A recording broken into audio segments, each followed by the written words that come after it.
Alright, welcome back to another episode of Match Analysis. This time around, we are going to the other side of the Atlantic, and we have got Pro Competition EU West, week number 3, and we've got AWP versus... I don't know how to say his name, we'll figure it out as we go. He is from Sweden, though, and he's playing Noob Saibot, and I love me some Noob Saibot play, so we'll see how Noob Saibot fares in this matchup. Let's back up a little bit here to take a quick look at their variations. However, variations very important in this game, the custom era. You can kind of, build your own character and see what you want to do with them. So from Noob Saibot here, we've got Spirit Ball, really solid projectile, better than his clone because his clone goes away if he gets hit, and his low slide only goes about half screen. So Spirit Ball, very good move for just having a fireball, and in the Sonya matchup, you're gonna want a fireball. Then we've got Sickle Snag. This is going to be combo extension tool here. Going to allow to basically combo off of forward 2, which is one of his better moves because of how far it goes. Not going to be able to combo off some of the grounded strings. You do need to be in the air for Sickle Snag to combo, but there are a handful of those strings that he has that can do that. So Sickle Snag will be our combo extender. And then we've got Shadow Slide. Shadow Slide is great, and one of the moves that I would consider mandatory. If you're playing Noob Saibot and you don't have Shadow Slide, what are you doing? Please, explain it to me.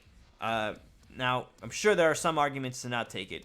I think I saw Abyss actually playing without it. But for the most part, it feels like you've got to have it on there. It allows you to hit multiple clones. Every combo can hit 2 clones instead of 1. That's going to give you your clone crushing blow.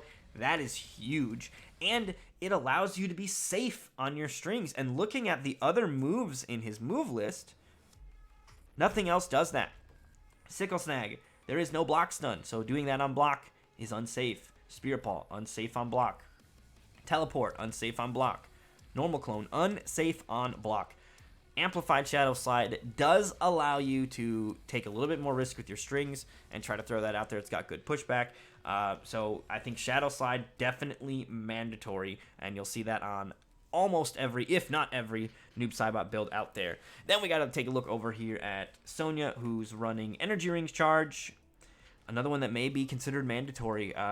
Sonya doesn't have a great set of other abilities, but some of her builds do require you take all 3 slots. Like if you're going for the cat turret that comes out and hangs out with you, there's another that's like 2 slots plus the ability that complements it. So you wouldn't have Energy Rings Charge in that particular position. But Energy Ring Charge, super good. And you got the Air Rings. Well, I wonder if we'll even see much of that. And then the Orbital Drop. I think Orbital Drop is really good. Orbital Drop is an overhead and it really complements her zoning. The other big thing, too, about it, it's not going to matter here, but it beats projectile invulnerability stuff. So, like Jade's Glow or even a handful of projectile parries actually get blown up by that. Like, Nightwolf can't reflect the drone, so he gets hit.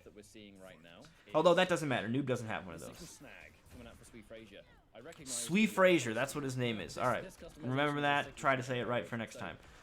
So, Spirit Ball coming out, and here's the thing about Spirit Ball. This is what's going to be so important about Spirit Ball, and why I think Spirit Ball, in particular in this matchup, is really key.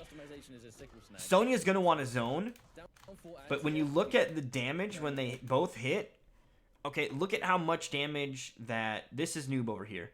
They've got the names covered up, I think, because of the Tigers incident. So now you cannot tell what people's name or variation name is. They don't have any of that information up there.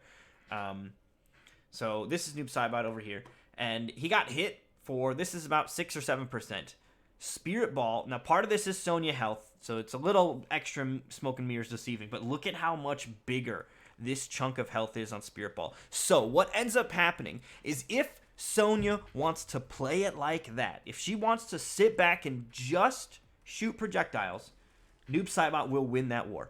He does more damage, and he will eventually pull away and take the lead. Also, when he gets into Fatal Blow territory, his Fatal Blow is a lot more deadly because it's at full screen, as opposed to Sonya, who has to get in. So, Noob Saibot with Spirit Ball is able to hang and contest some of this zoning, which normally Noob Saibot has to kind of hold. If they're outside of half screen range and Shadow Slide can't hit, you just got to deal with it. But not with Spirit Ball. she's a female hurtbox, so you're not going to get the optimized damage anyway. And there's that low slide, keeping him safe, going for those strings, and the low slide on block, keeping him safe. If it hits, it builds up clones and damage, pushes him away. A lot of good stuff from that move. That's why, to me, it feels absolutely mandatory. So far, though, Op has been able to start to push some corner positioning, baits out a uppercut as well. Has to really use rings as her footsie tool, really, right? Pushing toward the corner. Is Ooh, got him.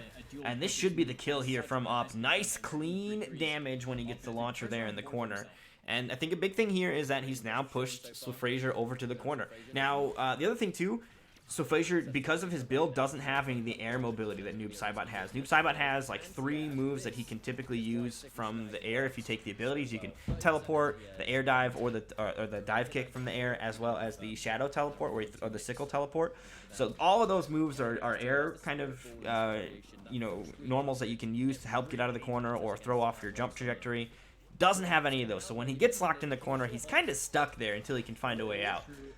Now the back one for Ring. Ooh, combo drop there from Swefrasyr. Not good. Because that could, I mean, Noob hits like a truck. If he would have been able to get full combo damage there, that last 187 might have even been gone. And wow, what a play by Op. He's able to catch the breakaway. What was he trying to break off of? I think it might have just been Sonya's generic launcher. Yeah, so this is Sonya's usual launcher. He actually even went for the kicks afterward. And that's when Op went to, or when Swefrasyr went to break away. He saw, oh, he's just going to kick me. He's not going for her armor break, because Sonya's armor break is a normal. It's not very good. But everybody's armor break is a fatal blow when they've got a fatal blow available. So nice little play here from Op to get the armor break here. Not going to be enough to kill, but still going to be quite a bit of damage here on this one. Boom. This is going to do as much damage as it possibly can. 86 health remaining there for Swefrasyr. Enough, though, to get the job done.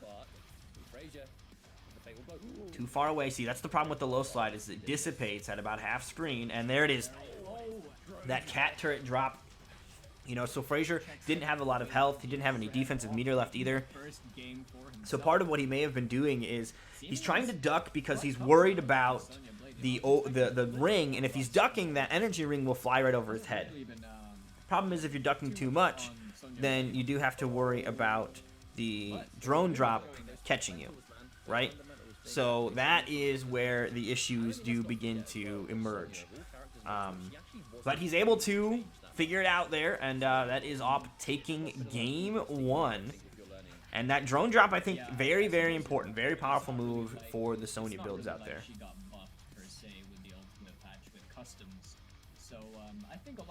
Looks like Swefrasyr is also going to be sticking to the same build as well. So no air mobility, and he's still going to have that shadow or the spirit ball to contest the zoning. And here, right off the bat, you see both players just back away, right?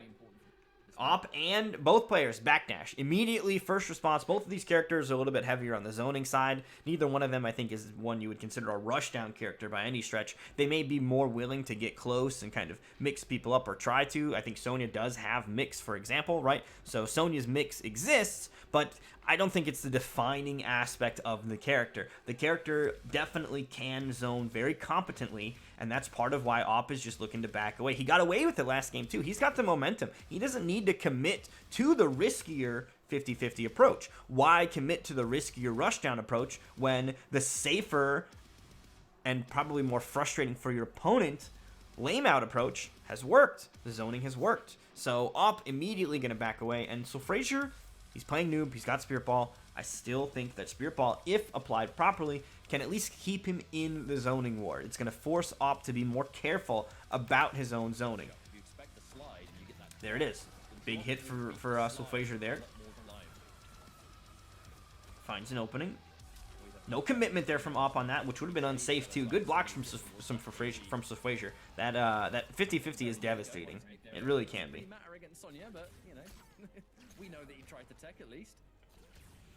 And look at this. This is still, even at point blank, they're doing quite a bit of zoning. That was an anti-breakaway attempt, although it looked like he was trying to combo after it. I'm curious if Sonya has uppercut opties. You can do like down 3 into ass beating after an uppercut. That'd be pretty cool.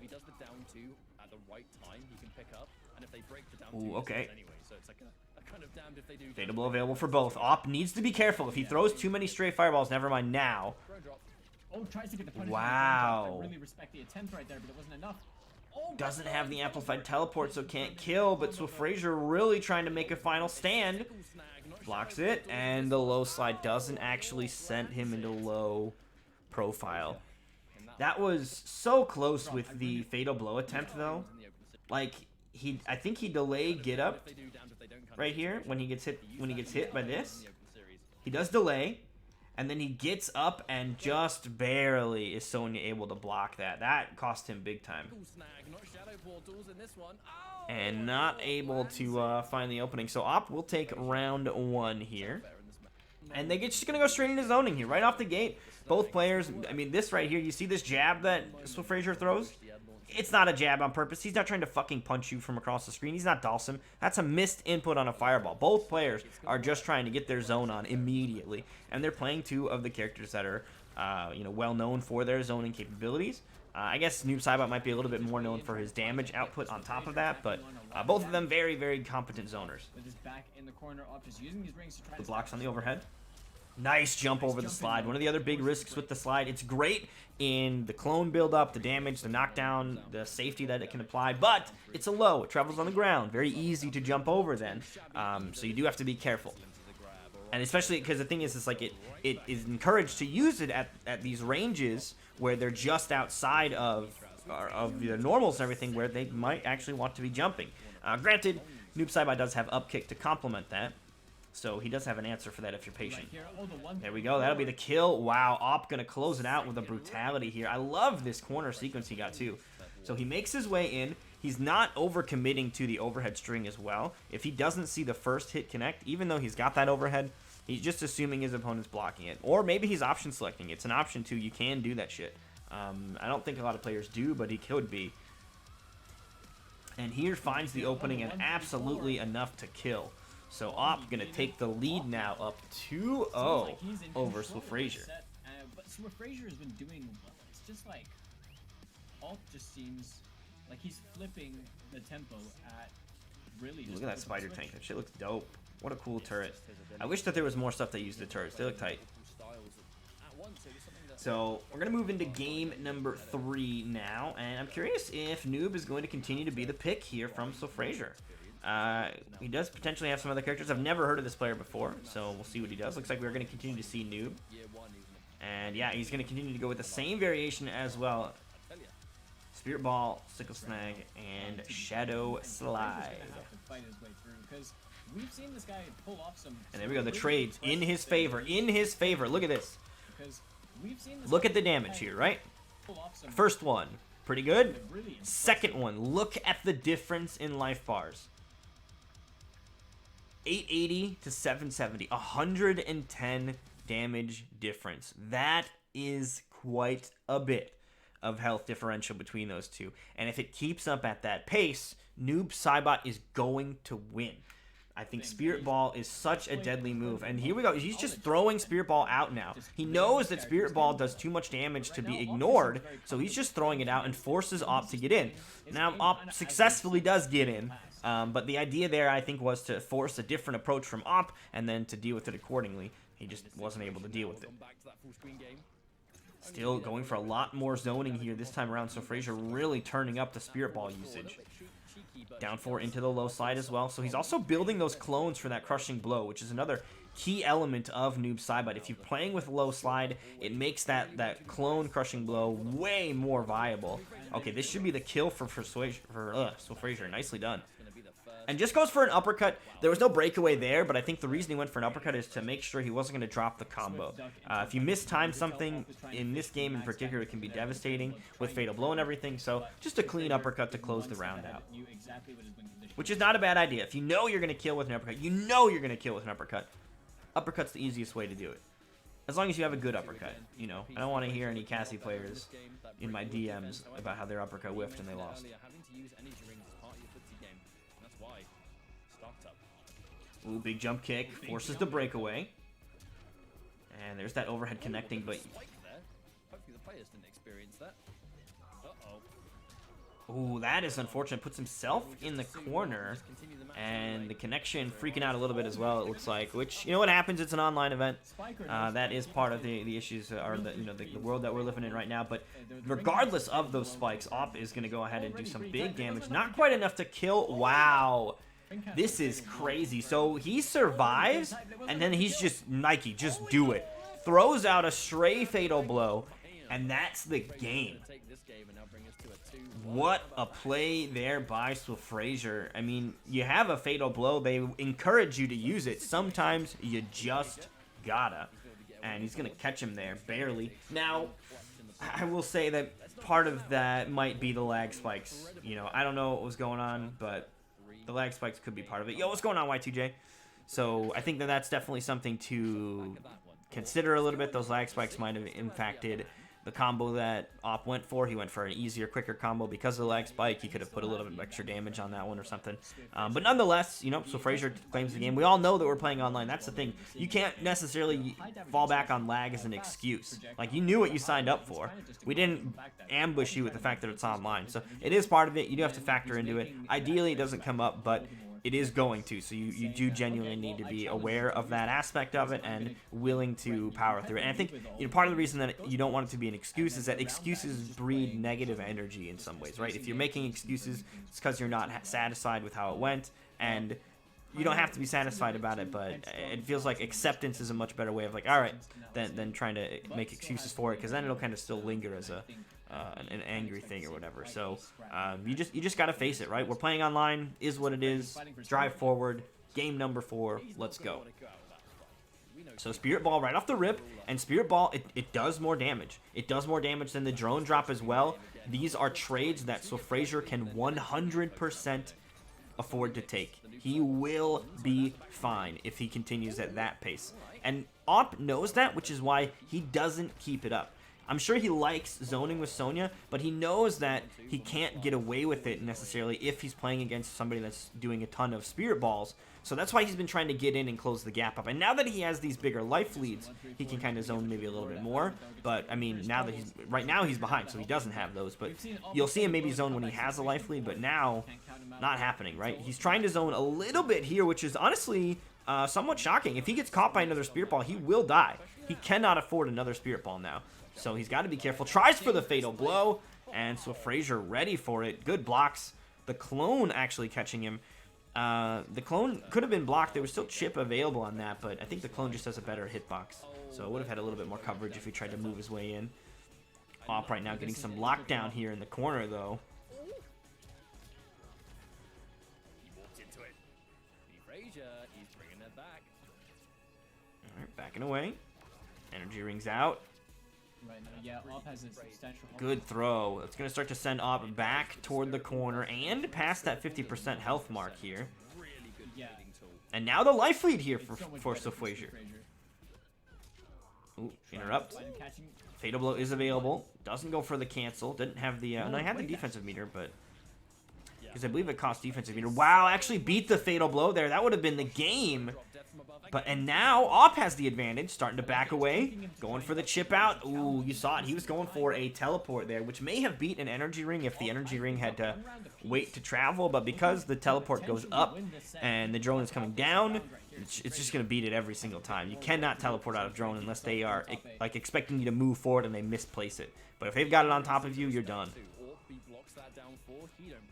And this is also set point now for Op. Goes to the side, catches with the overhead. Does not commit to the overhead walk. Wants to try and stay a little bit safer if he can. Take the damage for now, but lots of pokes.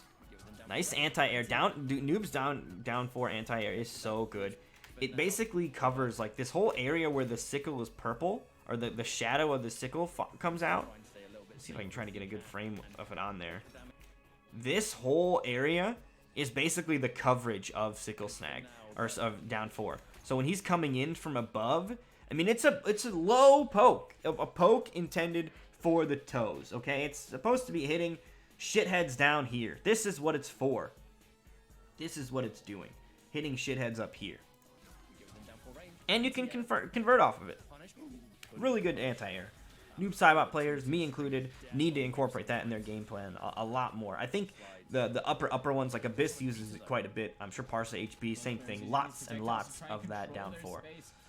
Right now, the life lead is in Swefrasyr's side right now. And a lot of this zoning here, these Spirit Balls, right? Spirit Ball wins in the war of attrition. So every time a Spirit Ball is connecting, and in a lot of these cases, it's not even getting traded with. He's just hitting him. But that's a missed input on a Fireball, for example. But even if a ring connects with him, like there, with the low side at that range, he's doing more damage. Noob Saibot will win the long range, long war. If it goes down to exclusively that, Noob Saibot can win that. Not a lot of health remaining here. And this, I think, is a crucial moment. Op jumps over a low slide, and Swefrasyr amplifies it anyway. When somebody gets over your low slide and you amplify it anyway, your character is stuck recovering for a while. So he gets hit, and goodness gracious, this is what's I'm about to witness? Okay. So, big jump over. Goes for the break. If he would have gone for jump into Fatal Blow, it would have killed. Now, granted, that would have also been terrible if it would have been blocked or something. So, Op is trying to, I'm sure, make sure that it's actually hitting before he commits. But he goes for standing 3 into Fatal Blow. Breakaway comes immediately, actually gets out of the Fatal Blow, which would have killed if it connected. And I think this is probably the kicker. The damage that he did do, and it's the kick that did it. It's the kick that did it. The extra kick, not just the jump kick. The jump kick, this wouldn't be just as bad if it was just a jump kick. This little kick right here pushes him into Fatal Blow by 1%. It whiffs, and he's up and he kills. And he had a Fatal Blow available. So even if he had a bunch of life left, the Fatal Blow would have killed. Like that little bit. It can be so deadly. And that drop right there, absolutely crucial. Noob Saibot is winning these long-range wars. And when it gets really down to it, he's able to pull away with the life lead. And then, you know, it's forcing Op to kind of get in there and try to make some decisions. And they're not working out in his favor. So now it's game 5. And the momentum is in Swefrasyr's favor. He's got 2 in a row. He's got the most recent win. And he started to find an answer here for Op. So we'll see if Op switches character-wise. I know that Op also has a Cassie Cage as well. Looks like we're not going to be seeing Cassie, though. We're going to be sticking it out with Sonya. And we'll see what happens. So right off the bat, we saw in one of the previous games, both players went back and back, right? They both scattered. This time around, though, Op looking to get close. He's starting to realize that the long-range game is falling further and further into Noob Saibot's favor. So Swefrasyr is pulling further and further away with these life leads.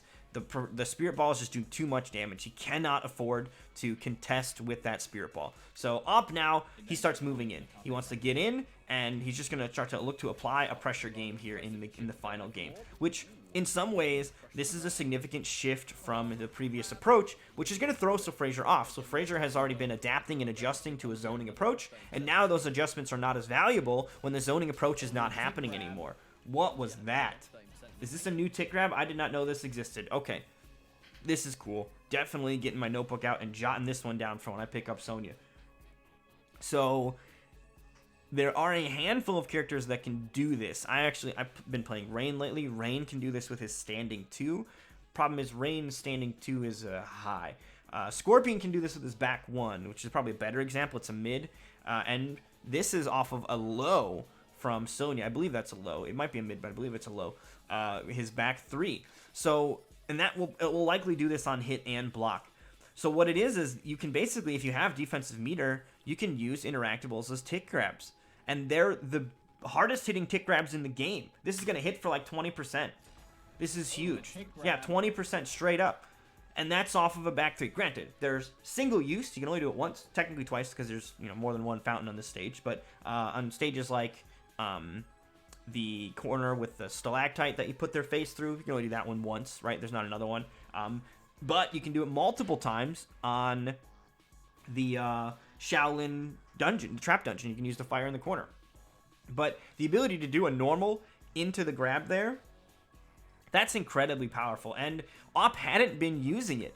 Now, part of it is they're in a Forever King, so the stage is changing all the time. Just might not have come up, might not have been at the right ranges. They haven't been on this stage for all 5 games. But immediately, as soon as he saw that opportunity, Op's going to get in there, and that is a big grip of damage that Op has taken here in Game 5. And he should be able to even get the kill with the combo there. So the momentum he pulled from that, able to get the corner, keep the pressure going, and now Op is on set point yet again. Zoning coming out, he will lose that war. But I think maybe he's willing to do it now that he's got a round to kind of work with. All right, nice throw. That's a side switch as well. Now, the question is, does Swefrasyr go in? I think with Noob Saibot's a character that does good and great damage in the corner. So pressuring in the corner is not unheard of. Man, these short hops from Op have been getting tons of mileage as well. Here's another throw to open him up. And now Swefrasyr running into trouble here, just outside of Fatal Blow range. Guesses wrong on the 50-50. Gets hit by another short hop, and just look at this sequence here from Op. It's not a big combo, but it's just a bunch of these little openings, right? The mix-up on the string connects in his favor. Now he's plus. The low in there, which it's not a mix-up per se because there's no other thing that you can do from that, but I get caught by that oftentimes because I'm looking for the back 1 or back 2, whatever it is, the elbow into the overhead, and I see that jab and I stand up. So that may have been what happened to Swefrasyr. He may have seen something, thought that it was something else, and just quick in that moment, you don't have a lot of time to correct the error. He gets caught, so he gets hit by a little low right here. Doesn't go anywhere. Op's not overcommitting. He, in fact, is going for a short hop afterwards. So opens him up with a short hop. There's another 7% or 9%, whatever it ends up being. And then catches him with the neutral jump over the get-up attack. All of that pressure there at the end, all of that frustration he was building. So Swefrasyr tried to find a way out. Noob Saibot doesn't have a great get-up, though. And he ends up getting opened up there in the corner. And I think, too, the big thing, though, for Op was that round 1 adjustment. No more zoning. No more hanging back. No more shooting energy rings. He just got in there and did his business. Threw off Swefrasyr, right? The game plan adjustment was enough for Swefrasyr to be like, hold up, what's going on? I got to reassess. And in that confusion, in that time where he's trying to figure out what he's doing and what adjustments he needs to make, that's when Op closes in and finishes the job. So very nicely done. Op is going to take it, and this was in pro competition. So the biggest stage that we have right now, and this is the EU West edition of that, and very nicely done there by Op. Solid stuff. Brings home the victory 3-2. Barely over Swefrasyr. Swefrasyr looking solid as well. Noob Saibot player I have not heard of before, but hopefully we'll be able to get to see more of him in the future as well, because that Noob Saibot is looking pretty good too. And got the cool skin, so why not? That being said, though, that is going to do it for match analysis here for today. That is going to be the final set of the evening. Big shout-outs, of course, to the Pro Tour for allowing me to do this, and they've even been like retweeting these videos out when I put them up on YouTube and everything, so really, really appreciate them and everything they're doing for the community. We can't have an offline scene, so them providing an online scene has been a wonderful experience, and definitely make sure you guys are getting involved in that if you can. All right, we did it. That is all of our matches done here for match analysis.